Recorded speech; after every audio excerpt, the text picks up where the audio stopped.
राज तिलक तो तुझको मुँह मांगा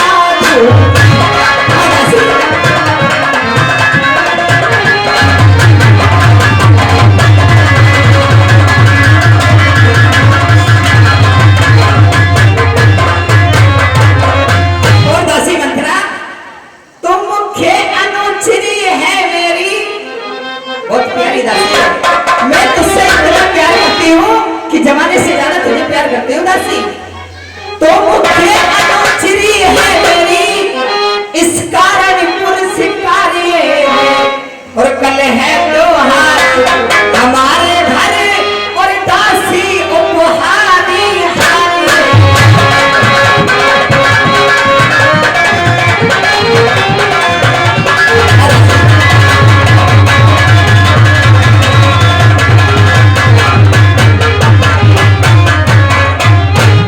महारानी। हाँ। तुम ये कहती हो कि कल हमारे घर त्योहार है। हाँ दासी। तो मुझे हार मिलेगा। हाँ। कितना महंगा हार होगा महारानी जी? ये 9 लाख रुपए का हार है, यानी 9 लाख का। 9 लाख का हार पहन के दासी फूली नहीं समाएगी। लेकिन एक बात है महारानी जी, 9 लाख का हार पहनकर मैं रानी बन जाऊंगी? दासी चाहे 9 लाख का हार पहन ले चाहे 100 लाख का पहन ले, दासी तो दासी ही रहेगी।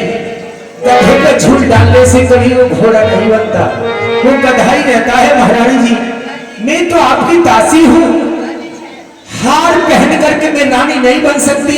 मैं तो दासी हूँ तो दासी ही रहूंगी, मुझे आपके हार की कोई आवश्यकता नहीं है। सुन दासी, हाल मेरी दासी सच्चा सुना दे और ये हाल मेरी दासी सच्चा सुना दे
उसी के लिए रात दिया जाता है दासी।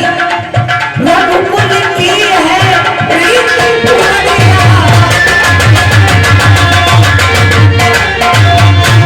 और ये रघुकुल की है रीत पुरानिया होता बड़े को ही राज मेरी दासी सच्चा सुना दे भाग मेरी दासी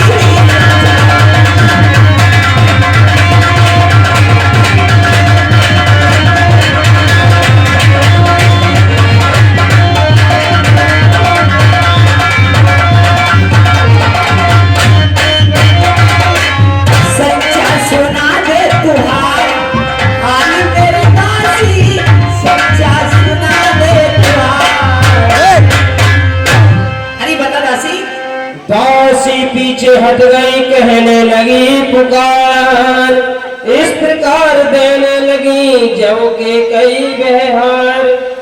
महारानी, ये हार आपका आपके लिए ही शोभा देता है। दासी कैसी बातें कर रही है? हार तो हमेशा रानियों के गले में शोभा देते हैं, दासी के गले में हार क्या शोभा देगा?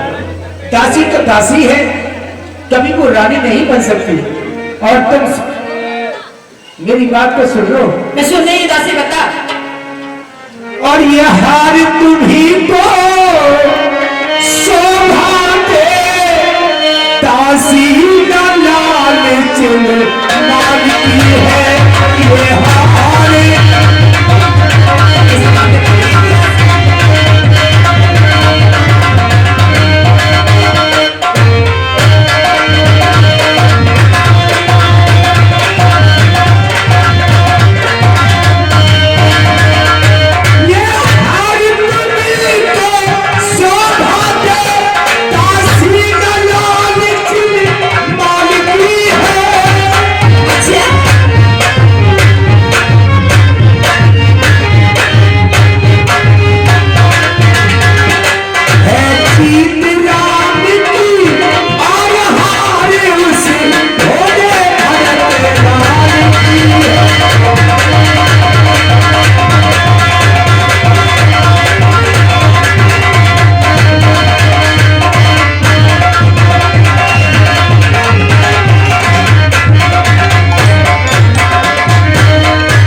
श्री हरि बाबा आदर्श दामलीला कमेटी की तरफ से दोनों कलाकारों की कलाकारी पर खुश होकर दूध पीने के लिए दे जाते हैं।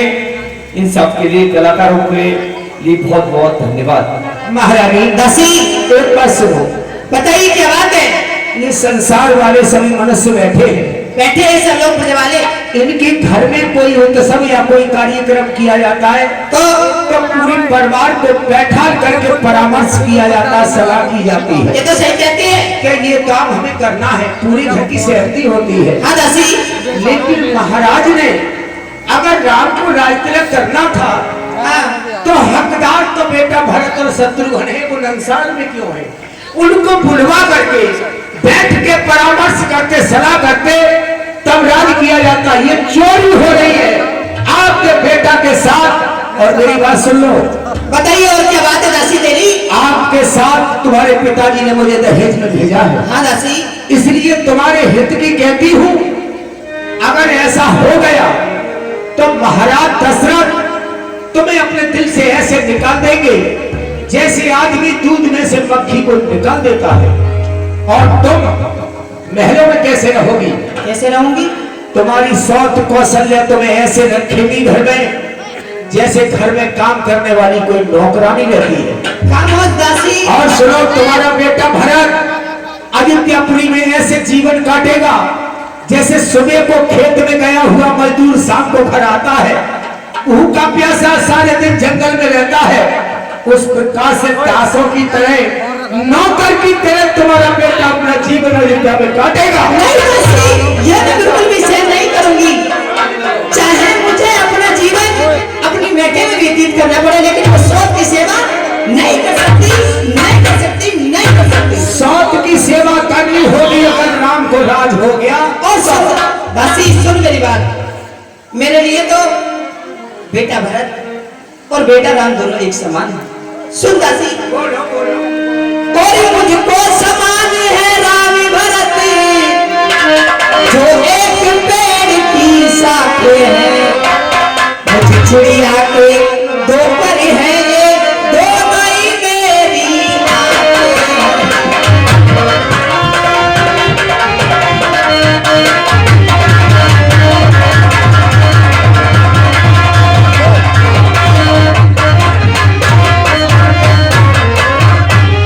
और यदि राम भरत से प्यारा है तो भरत राम से प्यारा है।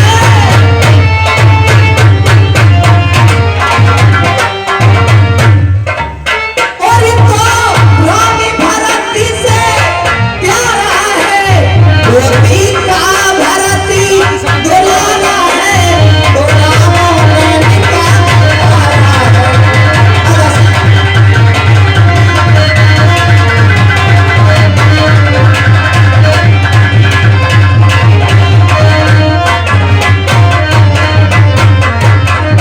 अरे मेरे लिए तो एक समान है दोनों। अरे कोई न कहोए हमें कहानी राने, हमें कहानी